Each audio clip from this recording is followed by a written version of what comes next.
ഇപ്പോൾ ലേറ്റസ്റ്റ് ഒരു ഒരു 2 ആഴ്ചയ്ക്ക് മുമ്പ് ഒരു ടീം ഓഫ് ചൈനീസ് എഞ്ചിനീയേഴ്സ് സ്കർദു എന്ന് പറഞ്ഞ പാകിസ്ഥാൻ ഓക്കുപ്പൈഡ് കാശ്മീർ എന്തിനാണ് അവിടെ വന്നതെന്ന് നമുക്കറിഞ്ഞൂടാ, പക്ഷെ നമ്മുടെ ഫോഴ്സസിന് അറിയാമായിരിക്കും. അവിടെ വന്ന് ലാൻഡ് ചെയ്തിട്ടുണ്ട്. നേരത്തെ ഉണ്ട് സ്കർദുവിൽ. ബംഗ്ലാദേശിൽ ഇപ്പോൾ ലേറ്റസ്റ്റ് ചൈനീസ് എഞ്ചിനീയേഴ്സ് വന്ന് ലാൻഡ് ചെയ്തിട്ടുണ്ട് ഒരു 2 ആഴ്ചക്കകത്ത്. എന്തെന്നാണെന്നൊന്നും ഒരു പിടിയില്ല. പിന്നെ ഇയാൾ പാക്ക് ചെയ്ത് ഇങ്ങനെ ജെറ്റ് അരപ്പിച്ചുകൊണ്ട് നിൽക്കുകയാണ് ഈ മറ്റേ അപ്പൂപ്പൻ.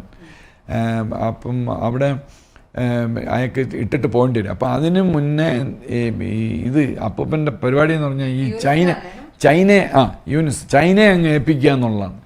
അപ്പോൾ ഈ നമുക്ക് തർക്ക വിഷയമായിട്ടുള്ള സ്ഥലത്തെല്ലാം ഈ ചൈനീസ് പ്രസൻസ് ഉണ്ട്. അപ്പം നമ്മൾ എന്തെങ്കിലും ചെയ്തു കഴിഞ്ഞാൽ ചൈനീസ് സോൾജേഴ്സിനും അവർക്കുമൊക്കെ നാശം ഉണ്ടാവും. അത് പാകിസ്ഥാൻ്റെ ഒരു ഐഡിയയാണ്. അപ്പം ഈ ചൈനക്കാർ അതുകൊണ്ട് എന്താ ചെയ്യുന്നത്, ഈ പ്രോക്സി വാർ ഇന്ത്യക്കെതിരായിട്ട് ചെയ്യാൻ വേണ്ടി ഇനിയിപ്പോൾ അടുത്ത അവരുടെ പരിപാടി എന്ന് പറഞ്ഞാൽ PL-15 എന്ന് പറയുന്ന വലിയ ഭയങ്കര മിസൈൽ എന്നൊക്കെ പറഞ്ഞിട്ട് അതങ്ങ് പരാജയപ്പിക്കുക. അവരുടെ ലേറ്റസ്റ്റ് സാധനമുണ്ട്, ചൈനയുടെ കയ്യിലുണ്ട്, അത് കൊടുക്കാൻ പോവുകയാണ്. എല്ലാം ലേറ്റസ്റ്റ്. പിന്നെ പാകിസ്ഥാൻകാർ ഭയങ്കര പരാതി പറഞ്ഞെന്നാണ് പറയുന്നത്, എല്ലാം ആക്രി സാധനങ്ങളാണ് നിങ്ങൾ തന്നത്, അങ്ങനെ ഇത് വെച്ചുകൊണ്ട് ഇന്ത്യ ഒന്നും ചെയ്യാൻ പറ്റില്ല.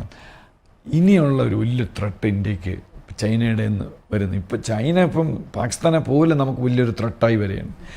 ഇനി വരുന്ന ഒരു ത്രെട്ടെന്ന് പറഞ്ഞാൽ ഈ പാകിസ്ഥാന് സെക്കൻഡ് സ്ട്രൈക്ക് കേപ്പബിലിറ്റി ഇല്ല. If you have nuclear submarine then only you will have the capability to strike again, അല്ല സ്ട്രൈക്ക് സെക്കൻഡ്. ആദ്യം ചിലപ്പോൾ 1-2 സിറ്റി പോയാലും ഈ ന്യൂക്ലിയർ സബ്മറൈൻ ഉണ്ടെങ്കിൽ അടിക്കാം ഈസി ആയിട്ട്.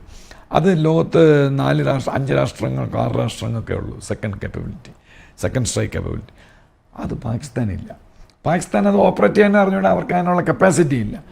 ഞാനിങ്ങനെ വെയിറ്റ് ചെയ്യുകയാണ്, യുവമാർ എന്നാണ് ഡിക്ലെയർ ചെയ്യുന്നില്ല.